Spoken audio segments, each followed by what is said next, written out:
Welcome back, everyone. After a brief summer hiatus, the podcast is back, and we are excited to welcome in Henoc Muamba of the Toronto Argonauts as our first guest back after this break. We chat with Henoc about his career, how he got into football, his time with the NFL and the CFL, and really how humbled he is just to play in the CFL and some of his mentorship and guidance that he had growing up in high school, playing basketball, and ultimately deciding football. Before we bring Henoc onto the show, just want to give a shout out to our production team and all of our sponsors for all the great work that they do and all the support. Make sure to use the promo codes below to get some good swag and some discounts. As well, guys, some more episodes are going to be coming out. If you haven't done it yet, make sure to hit subscribe, follow that button, and follow us for every new episode that comes out. And leave us a comment to let us know what you think of the episode, because I would love to hear it. Now, without further ado, let's bring Henoc on and talk about his football career.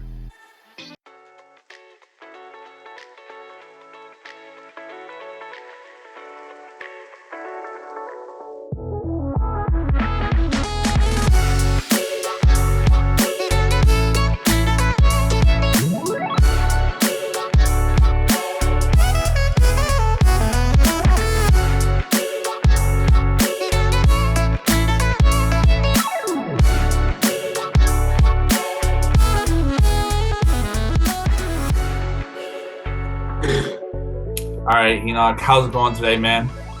Doing well, Ryan. Doing really well, man. Thanks for having me on here.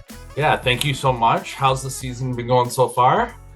It's been great. It's been great. I've been battling, an injury, but other than that, man, you can't complain. You can't be mad at a perfect beginning to a season, right? So I'm excited for, our team, and I'm excited for the direction that we're going and really our evolution as we continue to, to strive for a better record. Exactly. Hey, man, it's been fun to watch. I'm an Argos fan myself, and it's always fun to get a dub in the column, but also just seeing the gameplay and the sportsmanship that you guys have been possessing too has just been incredible. So how did you know you wanted to make a career out of playing football? Man, that's a really good question, Ryan. Initially I didn't, right? Initially I didn't, and I speak about it a lot when I do my motivational speeches. When as a matter of fact, I was at an event last night, and I was recognized as one of the top 25 immigrants in Canada, and it really brought me back to my beginnings, right? Which I'm going somewhere with it, but it brought me back to my beginnings because when I first started playing football, it wasn't really about becoming a professional player. It wasn't about making a life out of it, or making money out of it at all. And so really it was just a leap of faith. It was a leap of faith that was really sparked by some people that were in my circle that I trusted and I loved, and they nudged me, they challenged me, and they really pushed me in the direction of football and asked me, hey, look, you should try this. And I heard it multiple times over and over again. And those people were some coaches that I really loved, that were really close to me in high school, my family members, and some really close friends. And so when they challenged me and nudged me in the direction of football, a sport that I didn't really know much about, that I didn't understand at all, and to be honest with you, that I really feared, that I was afraid of, that I wanted no parts of.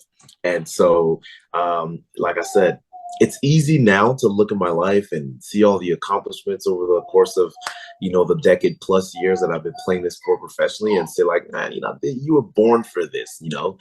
This is a God-given talent, and this was, what you were placed on this earth for. But the truth is, like, it started with a leap of faith, and the amount of fear I can't even begin to explain, that I kind of felt when I first started playing. But I took the leap, and once I took the leap, I embraced the challenges day after day, year after year, and I continued to meet so many people, and I met great people along the way on my journey, and they all continue to challenge me to become better. And I think it's when I started to see how beneficial the sport was to me, to my life, the evolution that it allowed me to kind of go through, the growth. I started to fall in love with the game. And the more I fell in love with it, well, I told myself, and really, truly, before I told myself, people that were in my circle, people that were around me, were the ones that told me, like, you got a future in this. And so, I kept listening to those people, and I started to believe more and more. And now, talking about those special moments and realizing that this was truly meant for you, in 2011, you were drafted by the Winnipeg Blue Bombers. How special was that for you? Not only to be drafted, but to be drafted first overall. And again, like not thinking that it was going to be something for you, and then having all your hard work pay off, and seeing value from the Blue Bombers organization to being picked overall, first overall. Yeah, I mean, it was an amazing feat, right? You got to remember, Ryan, like at the time I was still just a few years into like football, and maybe like a couple or three, and maybe 3 years really into the times or the years that I've really fell in love with the game. And it was an amazing feat, like I said, and it was something that I cherished at the time. And my mindset at the time was, well, look, like this is amazing, right? I had some great mentors ahead of me, including my older brother, who was drafted the year previous to mine, to the year that I was drafted.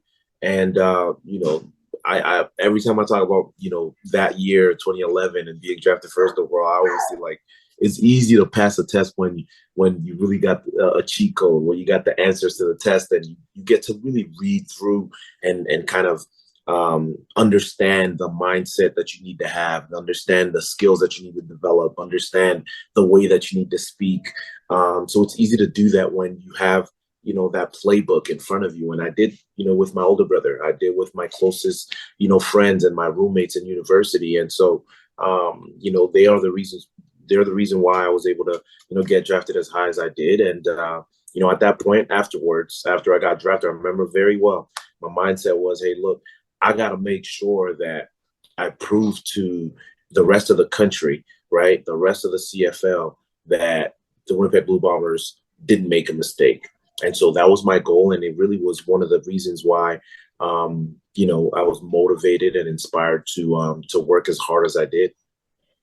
Now, talking about that hard work and really wanting to showcase that the Blue Bombers didn't want to make that mistake and that you were the real deal, you continued that success because from 2014 to 2018, you found yourself between the CFL and the NFL with the Colts, Cowboys, and then back with the Alouettes and Rough Riders. What was that experience like for you? And what was that motivation like for you to see some of your playing time in the NFL, but then seeing yourself back with the CFL? And what was the biggest takeaway for you? Man, it was an amazing journey. The time that I spent in the NFL was special. You got to realize again, like when you try to understand when I explained my beginnings and in football, and then when I started at the pros, it was just like my goals just kept growing bigger and bigger. Hey, look, I want to achieve the next big thing. Don't mind the loud baby noise at the back. That's our daughter. No, But all good. my goals continued to grow bigger and bigger, and as I continued on, to be able to reach the NFL level, for me, especially at the time, I was like, I'm not even supposed to be here, right? I didn't start playing. Like, you think about it, right? Like, every locker room that I've been a part of over the last 12 years that I've been playing professional football, the majority, I won't say everyone, but the majority, maybe even 98% of the locker rooms that I'm a part of, those guys have started playing football at the age of like 5, 6 years old, right? And I was a guy that started in grade 10 and didn't really start loving the game maybe till the end of my first year, beginning my second year at university. And so when I reached the level of playing in the NFL, I just feel humbled. I feel blessed. I'm extremely appreciative. So I think my experience at the pro level, I've met a lot of people like this as well, but I think it's very different from most, where I don't take any day for granted. I don't take, that accomplishment for granted at all. And so it wasn't any different when I got to the NFL, and I appreciate every single moment. I met some amazing people that I'm still friends with to today. And, obviously it was challenging, seeing, getting to the place where, I started to play and I got I faced some adversity and I wasn't really able to, I faced some injuries and it was hard for me to stay on the team. And then after, I came back to the CFL, went back to the NFL. And then after a while, to be honest with you, I was content. I was satisfied with where I was at. And I literally made the best decision that was for me at the time. To come back to the CFL, I just wanted a little bit more stability, knowing that literally I had, interest from every single team in the CFL. And I had a few teams in the NFL that still also showed interest, but I was just tired of waiting. And I said, hey, look, you know what? If that's the way that it's going to go, I remember picking a date. If I don't get a call from an NFL team and the few teams that were still interested at the time, if I don't get a call of confirmation, because teams were still checking in. Hey, we're just letting you know, we're looking to bring you in, but that we're looking to bring you in, you just never know how long that'll take, right? And then the truth is too, I know for a fact I wasn't the only person, that they were probably making that type of call to, and so after a certain while, like I said, I gave myself a date, and after that date, I told myself, hey, I told my agents, I had a really good talk with him, and I said, hey, look, I'm ready to explore my options in Canada. And that's when I came back to Canada and I decided to go to Saskatchewan. But at the time, one of the main reasons why I also did that, and like I said, one of the main reasons was stability's sake. But I also was making a lot of decisions off the field that really, truly mattered to me, that were beyond the game of football. I had proposed to my fiance at the time, and who is now my wife. I was like, listen, I need stability, right? I know where I need to know where I'm going. I need to kind of start just preparing for the future. Because when you're young, right? When you're young, you just want to, and you're passionate about the game of football. And that was me too. At a point, I was like, man, I'll play anywhere in the U.S. I'll play on the West Coast if I have to. I'll play on the East Coast the next day, and whether it's in Canada or the U.S. But after a while, obviously you grow and you start to have responsibilities, and it gets a little bit more difficult when it comes to the traveling and the leaving and all that. Not just challenging, but just difficult, and so we're 3 kids in, my wife and I now, and it's tough. I don't know how I'd be able to play in another city while they're somewhere else as well. So it's absolutely challenging. But to answer your question more directly, leaving the NFL and coming back to the CFL, it was a decision that I made because that came from a place of contentment, satisfaction, and I just was thinking more about the future more than anything, and stability for everything. No, and you know what? I really appreciate that, because these are why I do these interviews, is because I never want just short answers. I love the long answers. I love the explanations. And really, that's how we get to know you as a guest on this show, is knowing the dedication, knowing the background story, knowing about stabilization, and needing to know where you're going to go in life, right? So I really appreciate that. And it's actually funny. We kind of share a similar pathway to some degree, because I'm an athlete with Special Olympics, and I've been an athlete for 16 years. And in high school, my fastball coach at the time was like, I don't know if you should really play this, because I think he thought I was going to get embarrassed, or he thought I wasn't going to make the cut and I would be devastated by it and things like that. And here I am after high school, learning about what the Special Olympics was, joining them. And since then, I've been to a couple national games. I've been to a North American games and things like that. And I also now work for the Special Olympics currently. So it's definitely humbling when you get kind of the opportunities given to you and you want to succeed and you want to grow with them, where you can then just take that journey and that path and know your stabilization's there, and knowing that, like, hey, this is where I'm meant to be, right? So yeah, absolutely. Now, I want to have a fun question with you. I mean, these are all fun questions, but I gotta know, every game that I know this from my locker room. Before every game, you put on a good playlist. Who's the best DJ among your team, and who would you say has the worst taste in music? Oh boy, man. Best DJ, maybe by default, because he always steps up to be the DJ, regardless of the occasion, whether it's a pre-game, post-practice, or even a small team event. It'll be Boris Beatty. Boris Beatty's always ready to DJ, and he's good. One of the reasons why he's good is because he listens to the crowd, right? He listens to the team. He gives the people what they want. And so he does a really good job. I'll have to give that to him. He's very diverse. Let's put it like that. If you want some Afro beats, he'll put some Afro beats on there. If you want some rap, he'll put some rap. If you want some rock, he'll put some rock. If you want whatever you need, he will find a way to get it on there, to the point where we have this thing we call Club Dub post games, right? We've had quite a bit of those this year since we haven't lost yet. But every time we win, it's really a party on the airplane. It's a party in the air, and again, like we'll have big speakers on the plane. It's an amazing experience, and it'll be Boris again DJing. This past week or recently, I had Coach Pete, who's our receivers coach, Pete Costanza, and he came to me. He's like, I need this song to play on Club Dub, and so I gave it to Boris, and we found a way to get it on, and it was some song from the East Coast, which was extremely, like, we did not relate at all. But you know what? In the spirit of Club Dub, in the spirit of community and unity, we all embrace new songs, different rhythms, and we enjoyed it. So we had lots of fun, and I don't even know if I can think of somebody that has the worst taste of music, because Boris always hogs the ox.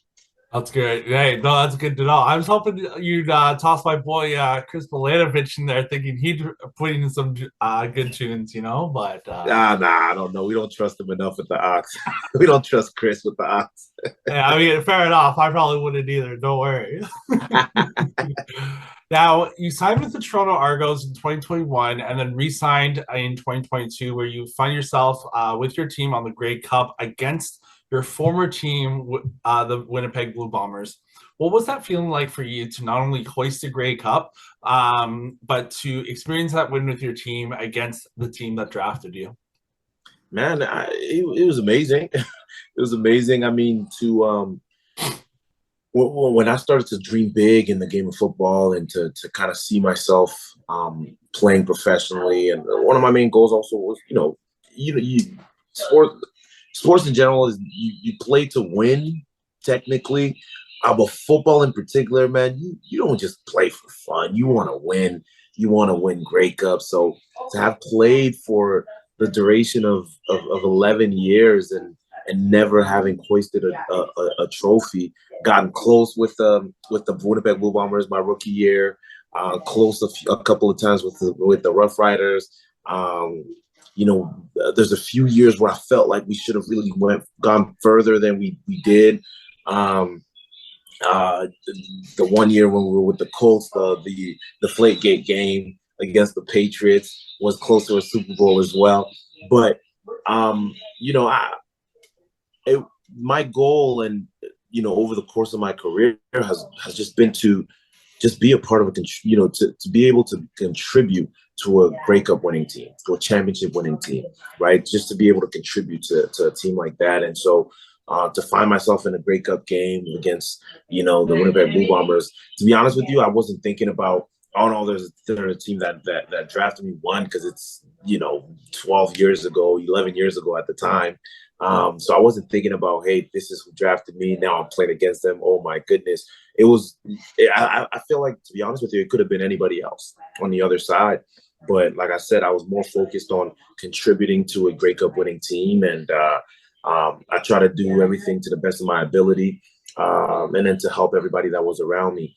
And that's what I did. And as a team, I think obviously we performed really well, as especially underdogs as we were. And it's something that all of us will always be proud of. Well, you definitely contributed for sure, because you also walked away with the Grey Cup MVP. So congratulations on that accomplishment as well, sir, because that's definitely well deserved. Thank you so much, Ryan. My last question for you today is, everyone, you kind of alluded to this at the start of the conversation, but everyone has a mentor or a coach that has impact on your life at some point. For you, who would that be, and what kind of messages do they share with you? And what would be some kind of words that you would want to instill on the next generation of football players that either you talk to in one of your speeches or that might be watching this podcast as well? Man, that's really good. Like I said, man, I truly believe the theme of, if they were to make a movie about Henoc Muamba, the theme of it would have been surrounding, taking a leap of faith, right? Because that's what it was for me when I started to play the game of football. And the mentors that were around me, including my older brother and like I said, some close friends. There's so many of them that surrounded me and showered me with love and showered me with, challenges that made me become a better man, better brother, a better husband, a better father. There's so many mentors. One coach in particular is Coach Gary Waterman. Gary Waterman was my high school basketball coach. He taught me and coached me in high school, right? And when I first started to play, he was one of my first football coaches. He knew how talented I was in the game of basketball. And I'll say two stories about him. So he knew how talented I was in basketball, and he was one of the people who challenged me to try football as well, at a time when I didn't know anything about it. And I remember right before I graduated, he gets and really, like, every time I look back, I get a few goosebumps, because when I see how, I really truly believe God orchestrated, every single step of my journey, right? Coach Gary Waterman coached and taught in Mississauga, Ontario, where I grew up at the high school Father Michael Gates. But Coach Gary Waterman is actually from the East Coast in Nova Scotia. Coach Gary Waterman went to St. Francis Xavier. And it wasn't until, right when I got to high school and right before I graduated, he gets a promotion to go back and coach at St. FX. And so he, the year that he was leaving, he came to me and said, I think I was like my first year playing football, second year playing football. Actually, he comes back and he says, hey, I'm going to, I got a promotion. He knew me very well, knew my family very well. Like I said, he taught me, coached me in basketball and even my first year playing football. And so he said, hey, look, I'm going to come back for you when when you're ready to graduate to come play with me, play football for us at St. FX. And I was like, what are you talking about, Gary? And, sure enough, he kept his word and he came back and heavily and seriously recruited me from high school. Sure enough, to fast forward, I do commit to St. FX, even though I had offers from other schools as well. And, started to get just a little bit of exposure. And some schools that knew that I played basketball and loved basketball was offering me basketball as well as football opportunities to their school. And, obviously I chose St. FX to go to Nova Scotia. As far as it was from home, to me, it still felt like home because, one, my older brother was there. I knew his friends who were also going to be my future teammates. I knew Coach Gary Waterman. So I felt like I was home, even though it was so far away. And so it felt so comfortable. I made the decision to go to St. FX. But even when I got there, I mean, it was amazing. How he pretty much took care of me, man. I listened to pretty much every advice that he would give. He would challenge me on a daily basis. When I say this story, I don't want people to get the wrong idea. Like, he challenged me. If anything, he was harder on me than anybody else that he didn't know as well as he knew me. And so I'm forever grateful for him. But there's a story that kind of sticks out to me.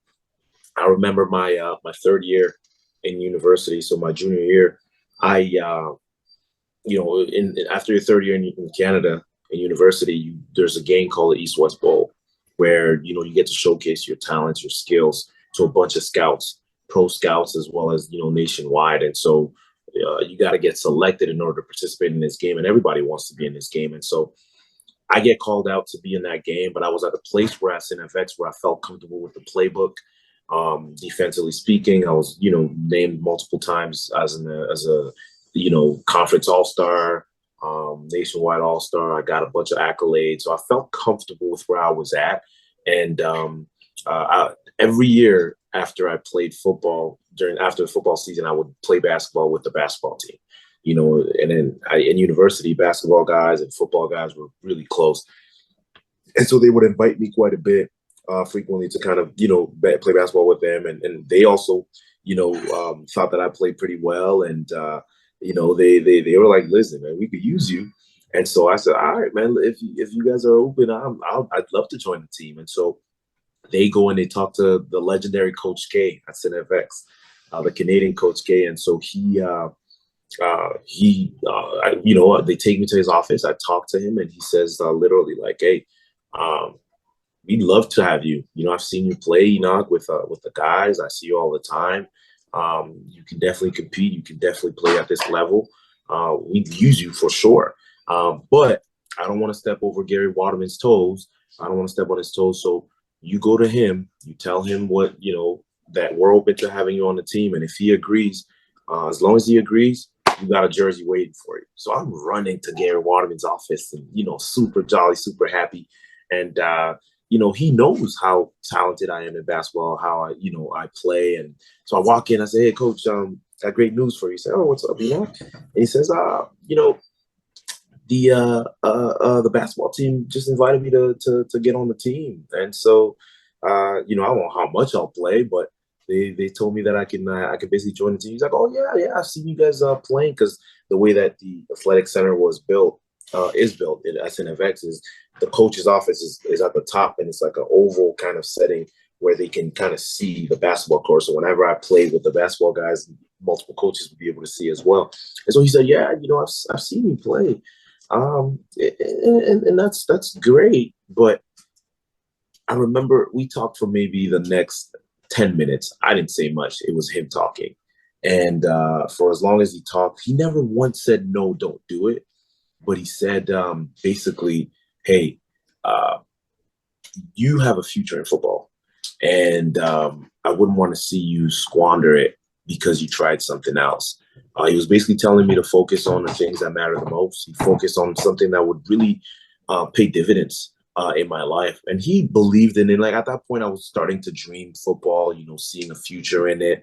Not fully, but he was definitely one of the ones that saw a bigger picture way before I started to truly believe in myself. And but because I loved him, because I respected him and I trusted him so much, I listened to his advice once again.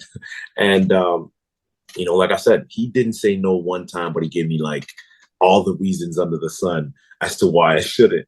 And, he let me make my own decision. And of course, like I said, I listened to him, and I didn't join the basketball team. As painful as it was, I don't regret it looking back. And so you talk about mentorship, you talk about people that surround you.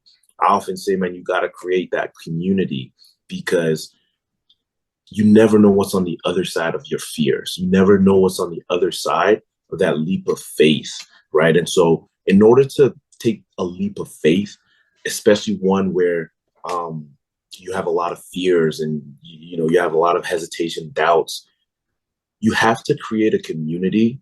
And that community is the community that's going to develop the confidence and courage for you to be able to make that leap. And so that's what I had around me, man. And, I'm forever grateful for the people that played a huge role in my life and on my journey.